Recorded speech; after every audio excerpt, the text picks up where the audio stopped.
Minsan, hindi kailangang mahaba ang bakasyon para maramdaman mong nakapagpahinga ka. Minsan, isang gabi lang sapat na para mag-explore, mag-relax at maramdaman ang bagong experience. Samahan niyo kami sa aming isang gabing getaway dito sa Quebec. Habang nandito na kami sa Quebec, alam mong nagbabago na yung paligid. Mula sa tahimik na kalsada, papunta sa mas buhay na city vibe ng downtown. So, andito na kami. Dito kami nagstay sa Hotel Lindbergh. Simple lang siya, pero ang pinaka-importante, napakaganda ng location niya. Nasa downtown area siya, kaya lahat ng kailangan mo, malapit lang. Dito pala kami nagstay. Dito yung room namin, ay yung cabinet. Madami siyang mga hanger, tapos meron din siyang blower sa hair. And then, ayan yung bed nila for family of 4. Napaka-cozy tingnan. Then yan si Lucas. Tapos, bali, last minute ko pala ito na-book. Kaya, okay na din siya. Maganda yung paligid, ayan sa labas. Tapos, yung mga buildings, kasi nga sa downtown area kami nakapunta. Pagpasok namin sa room, agad mong maramdaman yung comfort, malinis, maliwalas at tahimik. Hindi siya sobrang bongga pero kumpleto siya sa kailangan mo para sa isang overnight stay. So, sana nag-enjoy kayo sa mga video namin. At nga pala, isa sa pinaka-highlight na stay namin dito ay libre yung breakfast sa aming 4. And then, meron silang mga bagel, may mga pancake, may mga juice, coffee. So, it's like a Canadian breakfast talaga. Pero kung malakas kayong kumain, kulang sa inyo yan.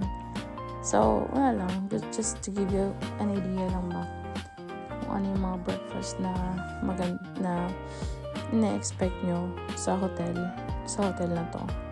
So, ayan, si Lucas kumakain ng pancake. Hirap na hirap siya kasi yung pancake dyan, medyo matigas. And then, yung fork, tsaka yung hindi siya nakaka-cut ng pancake. So, ito pala yung vibe ng breakfast area namin. Ayan, dito kami sa baba. Yung gitna niya, yun yung breakfast area. Ayan si Lucas. So, nag-enjoy siya sa pancake niya. Ewan ko kung nag-enjoy ba siya. Mukha naman siya hindi. Pero yun lang. Favorite na talaga yung pancake. So, ito pala yung hotel namin. Ayan yung vibe sa taas. Ayan si Lucas. Ayan, may mga plants.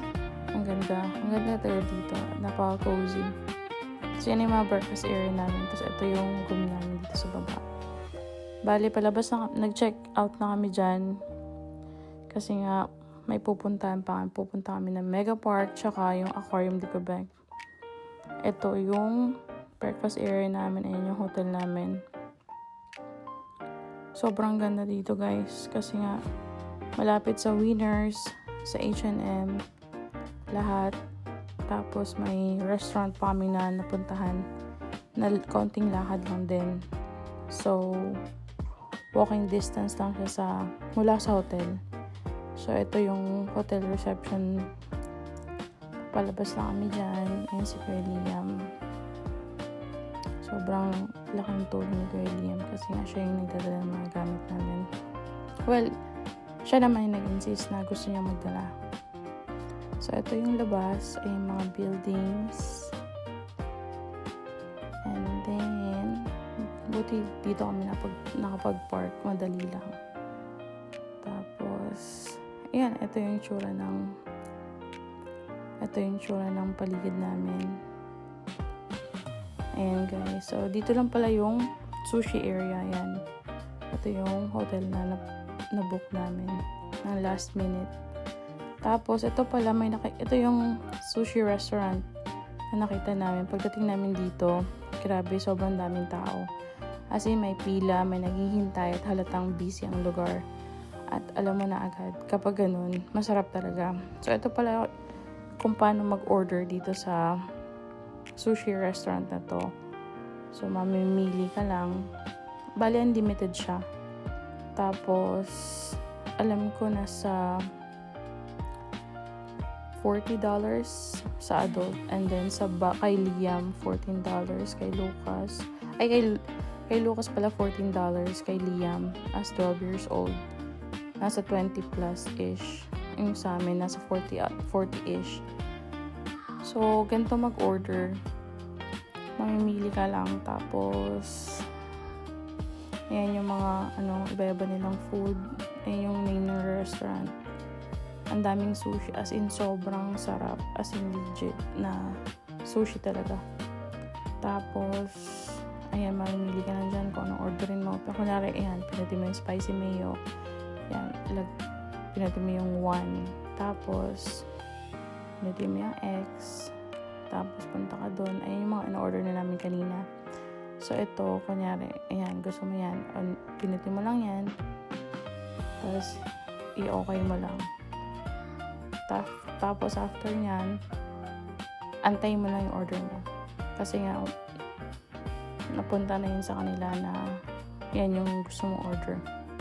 Ay, yung mga na-order namin kanina. So, nagpapahinga pa kami kasi nga medyo busog na ng time na yan. Tapos, ayun, sobrang dami talaga. As in, kung gusto nyo ng sushi, the best sushi sa Quebec, malapit sa downtown, ito yung masarap na sushi restaurant. Tapos, ayun, yung mga seafood. Ayan si Lucas. Nag-aantay siya ng order niya dyan. Ang kinain ng Lucas dyan ay cake. Tapos yan si Kenneth kung ano pinag-order niyan. Ayan si Kuya Liam, nag-order siya ng favorite niya. Alam ko may favorite siya dyan eh. Na siguro 3 beses na niya in-order. Kaya, ayan, tuwang-tuwa naman siya sa pag-order.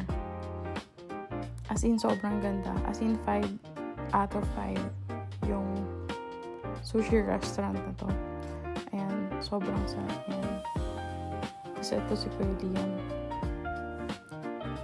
Marunong din siyang gumamit ng chopsticks. Ayan. Yan yung favorite niya na nakatatlo, 4 na beses na siya niya in-order. Bali, 5 pieces siya. As in, sobrang sarap, guys. Yan yung binabalik-balikan ni Kuya Liam dito sa restaurant na to. At sobrang busog. Kung baga sa $20 na binayaran ko for him, talagang worth it. Kasi nga, ang dami niyang na-order. Unlimited kasi siya. Kaya, nag-enjoy kami dito. Kumbaga, may mga nag-celebrate ng birthday dito. Tapos mga get-together ng mga friends. Tapos, yeah, yun yung mga nakikita namin dito. May mga nagdi-date. Or kung family lang, pwede dito. So, hotel din siya. Sa loob siya ng hotel. So, papasok lang kayo. Malapit lang din siya dun sa hotel na pinagstayhan namin. Siguro, ang tagal namin dyan. Siguro, umabot kami ng mga 2 hours. 2 hours kami nagstay. Kasi nga, syempre, inaantay namin yung order. Ayan, si Lucas. Enjoy siya sa cake niya. Kaya siya napasayaw sa cake sa kanina. Kasi nga, nakuha niya yung cake na in-order niya. Tapos, ayan. Yan yung order ni Kenneth. Yung barbecue. Bali, kada order mo, mag-aantay ka siguro mga 2 to 3 minutes. So, kailangan, kung gusto mo, gutom ka na talaga, order mo na agad lahat. Para after 5 minutes, 2 to 5 minutes, andyan yung order mo at para hindi ka magutom kasi kada order mo, mag-aantay ka talaga. So, kung gutom ka na, order mo na ng gusto mo.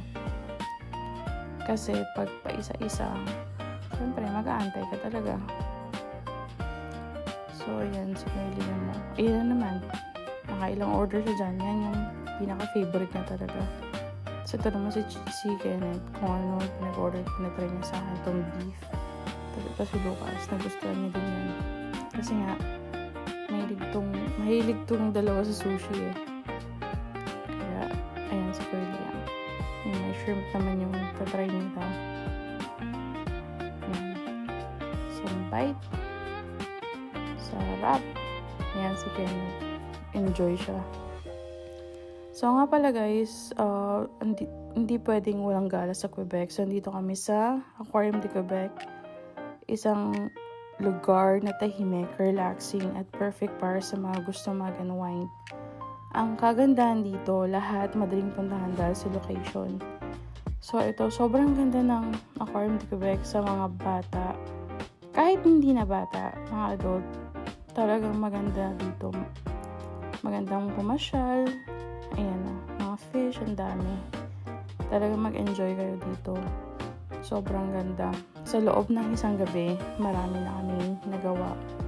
Kumain, naglakad, nag-explore, at nakagawa ng simpleng alaala. Hindi kailangan mahaba ang biyahe para maging meaningful ang experience. Minsan, yung simpleng moments lang yung pinaka-tumatak. Kasi syempre, mga bata, diba? Gusto namin mag-create na memories para sa kanila kasi nga hindi naman sila bumabata eh. Lumalaki yung mga yan. At tayo mga magulang, busy sa work, puro work. Kaya kailangan din natin ng time para sa kanila. So, after namin dito pala sa Aquarium de Quebec, ayan, puti na napakita yung polar bear sa amin. Kasi nga sabi nila, minsan daw hindi nagpapakita yon. Ang daming mga fish na kakaiba dito. Tapos, after dito pala, pumunta na kami ng Mega Park. So, ayan, sobrang laki ng park ng mall na to. Kaya, para siyang Mall of Asia sa Pinas. At, pagpasok mo, talagang meron siyang mga rides. Like mga Ferris wheel, merong skating, tapos basta sobrang daming rides sa loob. As in, talagang mamamangha ka kasi nga yung mga rides nasa loob ng mall. So, sana meron din ganito sa Pinas. Kasi nga, syempre sobrang init sa Pinas. So, kailangan natin na yung mga rides sa loob talaga. Kasi, yan o, nakikita nyo. Ganyan yung sa Pinas na nasa labas.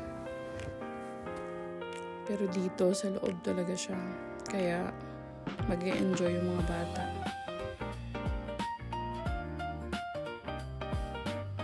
Sobrang laki ng mall na to. Ayan. So, ayan guys. Kung naghahanap kayo ng quick getaway na accessible, convenient at sulit, ang Hotel Lindbergh sa Quebec ang isa sa magandang option. So, simple lang, kompleto ng experience.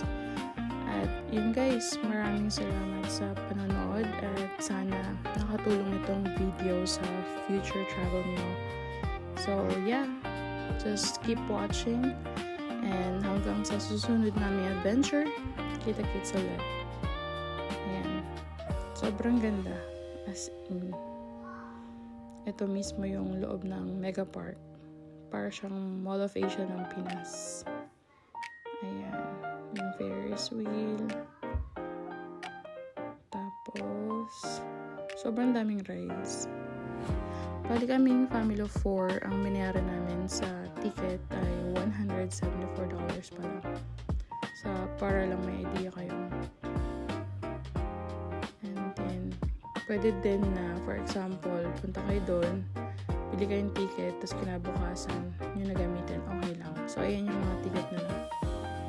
Pero sa aming apat, yun yung price. Ay, hindi namin yan trinay kasi nga ayaw ni Liam. Yun yung trinay namin. Yung Ferris wheel. So, yun lang guys. See you sa next adventure namin. Thank you. Bye!